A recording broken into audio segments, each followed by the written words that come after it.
तू ही रे माझा मितवा या मालिकेच्या पुढील काही येणाऱ्या भागांचे अपडेट आपण आपल्या आजच्या या व्हिडिओमध्ये जाणून घेणार आहोत। चला तर मग मित्रांनो, वेळ वाया न घालवता सुरुवात करूया आपल्या या व्हिडिओला।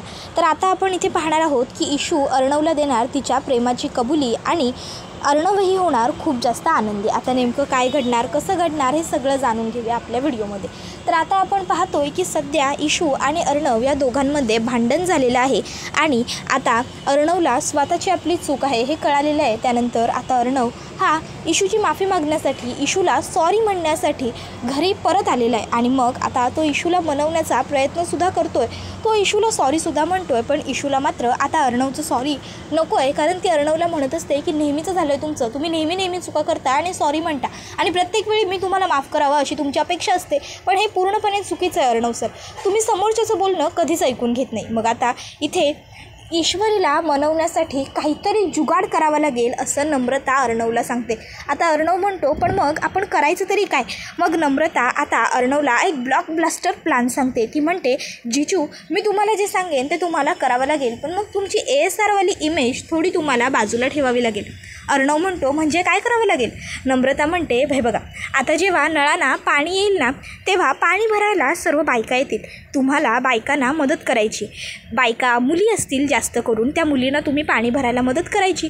मग मी तिथे इशूला घेऊन येईल, इशू जेव्हा तुम्हाला ही अशी बायकांना मदत करताना बघेल तेव्हा तिला राग येईल, ती चिडेल आणि मग तुम्हाला ती बाजूला घेऊन जाईल, मग तुम्हाला जे हवं आहे ते मिळेल की? त्याबरोबर आता अर्णव म्हणतो, पण तुला वाटतंय का की मी सिंदूर हे असं काहीतरी वागेल म्हणून? त्यावरती म्हणते, अहो हो नक्की, कारण इशूचं तुमच्यावरती प्रेम आहे ही गोष्ट मी बघितली।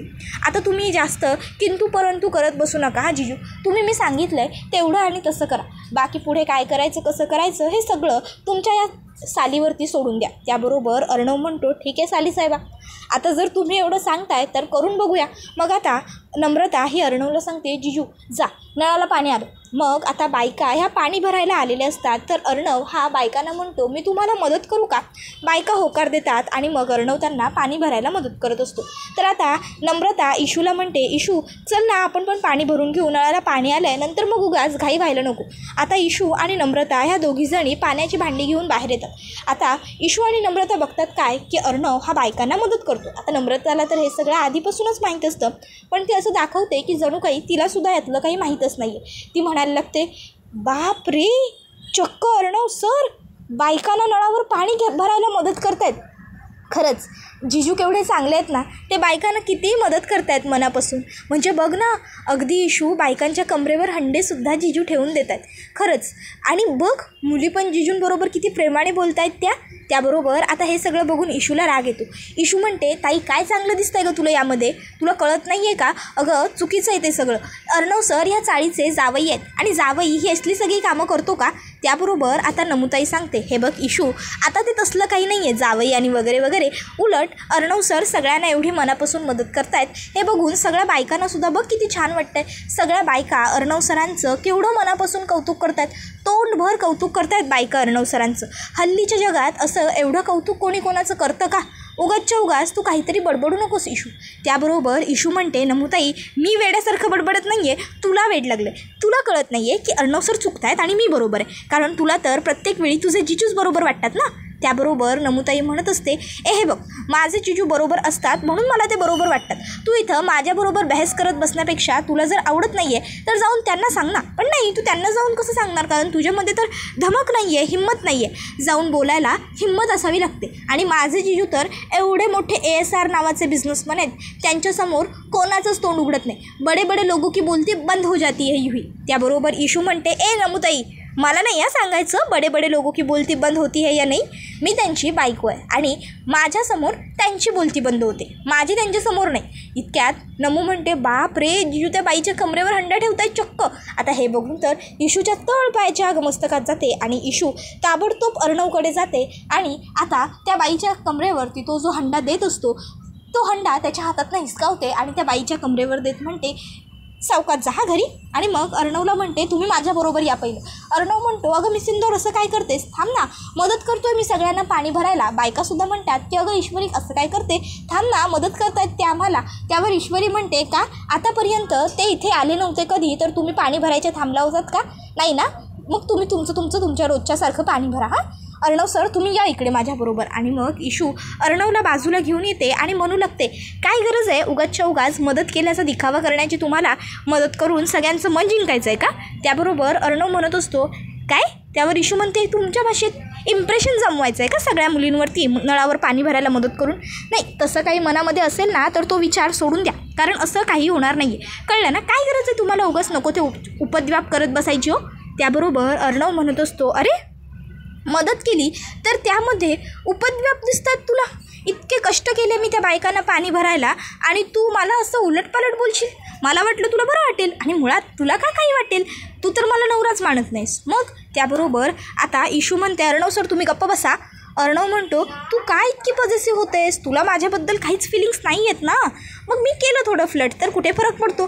त्यावर इशू म्हणते, फरक पडतो, कळलं, फरक पडतो, मी तुमची बायको आहे. त्यावर अर्णव म्हणतो, अगं पण फक्त जगाला दाखवण्यापुरतं, तूच म्हणतेस ना नेहमी.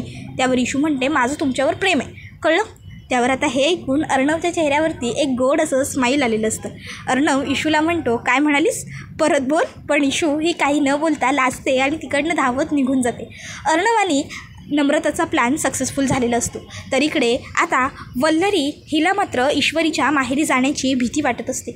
वल्लरी म्हणत असते की मी त्या ईश्वरीच्या माहेरी येणार नाही आहे, तसंही मला तिकडे त्या घाणीत येण्यात काहीही इंटरेस्ट नाही आहे. त्यावर मामा म्हणतो की नाही, यावेळी मी तुला घेऊन जाणार म्हणजे जाणारच वल्लरी, आणि यावेळी तुम्हाला काहीही कारणं सांगायची नाही आहेस, कारण तू काहीही केलंस ना तर यावेळी मी तुझं एकही कारण ऐकून घेणार नाही आहे, कारण मला हे व्यवस्थित कळून चुकलेलं आहे की तू फक्त खोटं बोलतेस, नाटकं करतेस.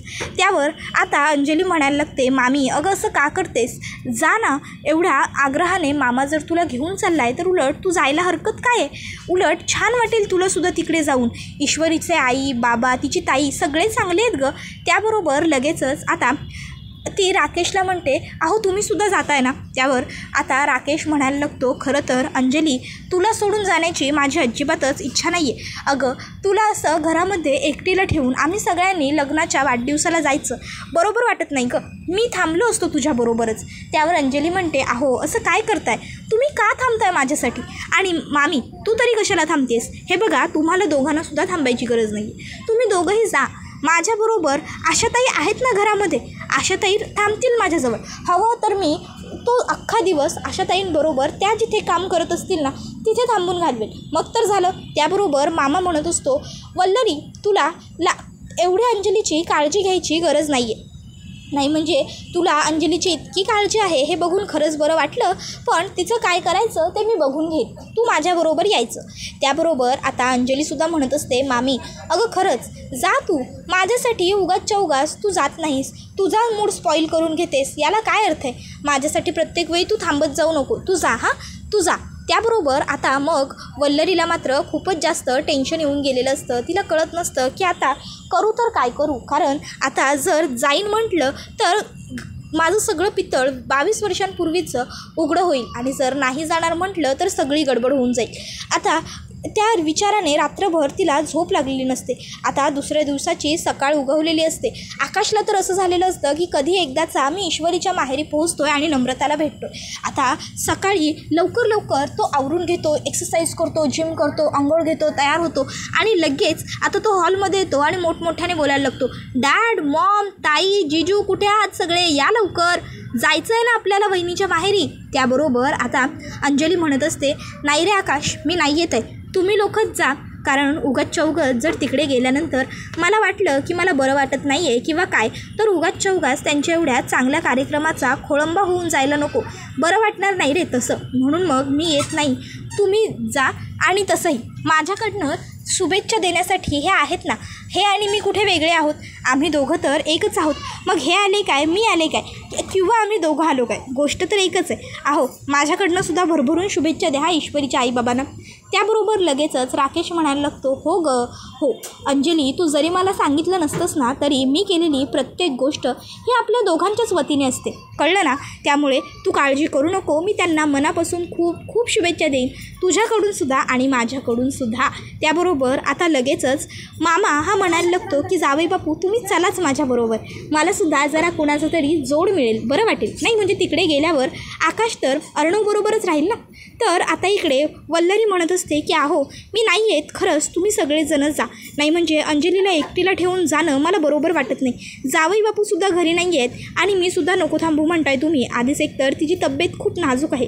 जर काही कमी जास्त झालं तर किती महागात पडेल आपल्याला, तुम्हाला तर माहिती आहे ना.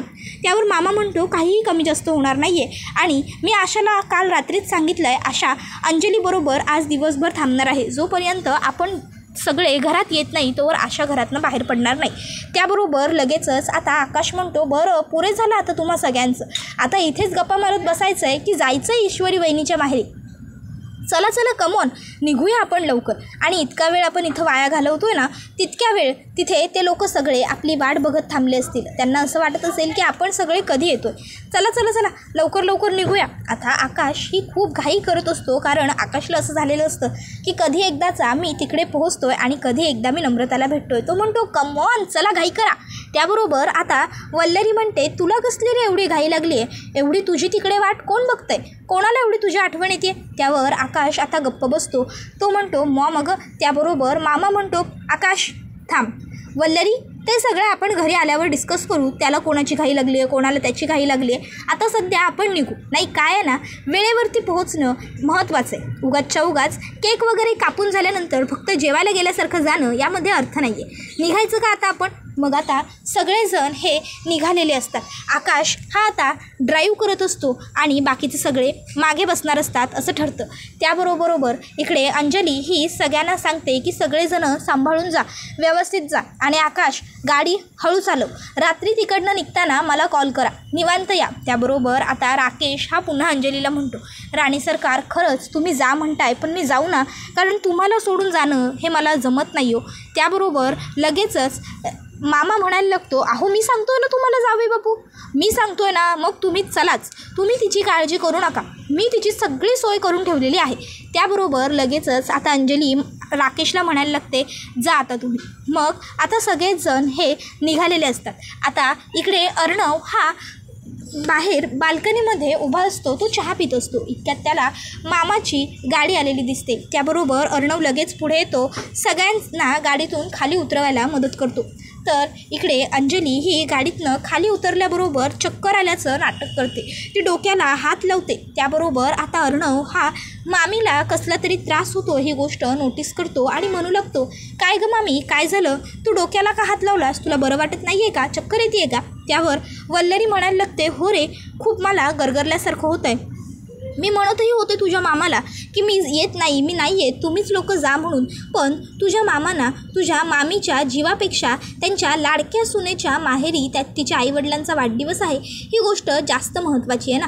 त्याबरोबर अर्णव म्हणतो अगं मामी पण तुला अशी अचानक चक्कर कशी काय आली, काय झालं. त्यावर ती सांगायला लागते की अरे मी आपल्या अंजलीची तब्येत वारंवार खराब होत असते ना, म्हणून देवी आईला नवस केला आहे की माझ्या अंजलीला व्यवस्थित राहू दे, मी दर गुरुवारी उपवास करेन. तर मग आज माझा उपवास आहे ना, म्हणून मी सकाळपासून पाणीसुद्धा प्यायलेली नाही आहे. त्याबरोबर लगेच आता अर्णव म्हणतो काय अगं मामी हे सगळं करण्याची काय गरज आहे, नको, या सगळ्याने तुलासुद्धा त्रास होईल की. त्यावर मामी म्हणायला लागते अर्णव अरे असं काय बोलतोस, तू आणि अंजली लहान असतानाच सात्विकाताई आपल्या सगळ्यांना सोडून निघून गेल्या, तेव्हा तुम्ही दोघंही भावंड माझ्या पदराखाली वाढला. अरे मी कधीच तुमच्यामध्ये आणि आकाशमध्ये फरक केलेला नाही आहे, मला जसे तुम्ही दोघे आहात तसाच आकाश, तिन्ही मुलं मला माझी सारखी आहेत. मग माझ्या मुलीला एवढा त्रास होता ना, आई म्हणून मी कशी शांत बसेन, मला काही करावंसं वाटणार नाही का तिच्यासाठी. त्यावर अर्णव म्हणतो अगं मामी मग तुला इकडे येण्याची काय गरज होती, तू घरी आराम करायचं होतास ना.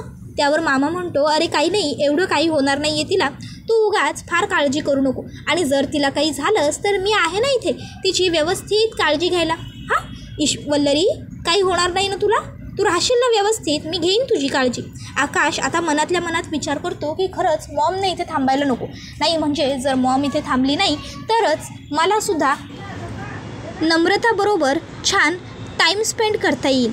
मग आता तो सुद्धा म्हणायला लागतो की मला सुद्धा असंच वाटतं डॅड की मॉमने इथे थांबायला नको. नाही म्हणजे तसंही मॉम काही खाणार नाही पिणार नाही, उलट जर मॉम आली तर त्यांना असंच वाटेल की त्यांच्या घरातलं मॉमला काही नको आहे. आणि तसंही दादाच्या आणि वहिनीच्या लग्नापासून मॉम आपली फार खुश नाही आहे ही गोष्ट त्यांना माहिती आहे, त्यामुळे मॉमला घरीच जाऊ द्या. त्याबरोबर आता लगेचच वल्लरी म्हणते अरे जाऊ द्या म्हणजे आकाश, अरे असं काय करतोस, मला घरी सोडायला तू ये ना माझ्याबरोबर, चल माझ्याबरोबर तू.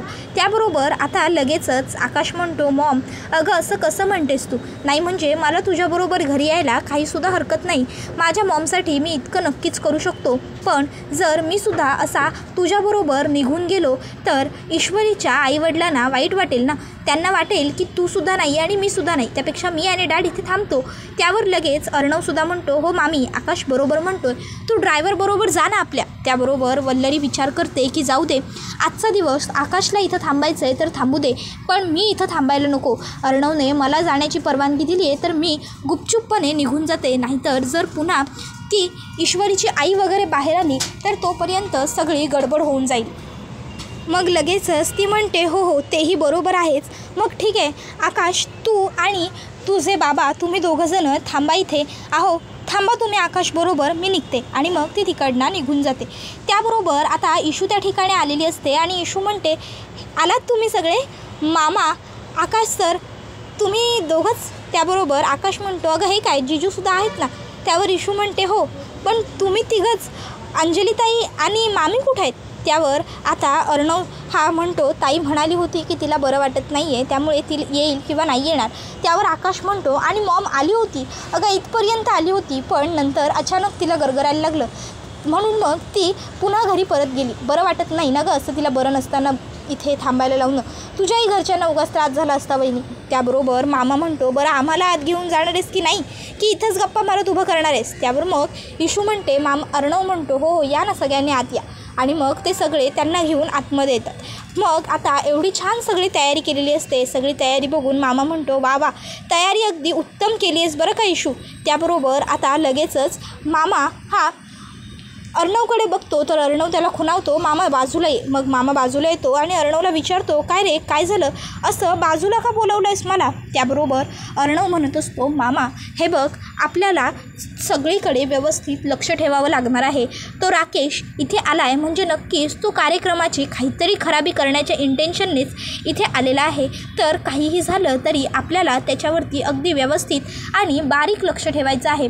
कार्यक्रमाची कोणत्याही पद्धतीची खराबी आपल्या दोघांना त्याला करून द्यायची नाही आहे. त्याने काहीही आणि कितीही प्रयत्न केले ना तरी आपण मात्र त्याचे सगळे प्रयत्न हाणून पाडायचे आणि त्याला सगळ्या बाजूंनी व्यवस्थित आपल्या नजरेखाली घ्यायचं आहे. त्याबरोबर मामा म्हणत असतो अर्णव यू डोंट वरी, अरे मी आलो आहे ना, मी काय करायचं ते मॅनेज करतो, तू काळजी करू नकोस. त्यावर अर्णव म्हणत असतो मामा बी केअरफुल हा, एकदम छोट्यातली छोटी चूकसुद्धा आपल्याला खूप महागात पडू शकते.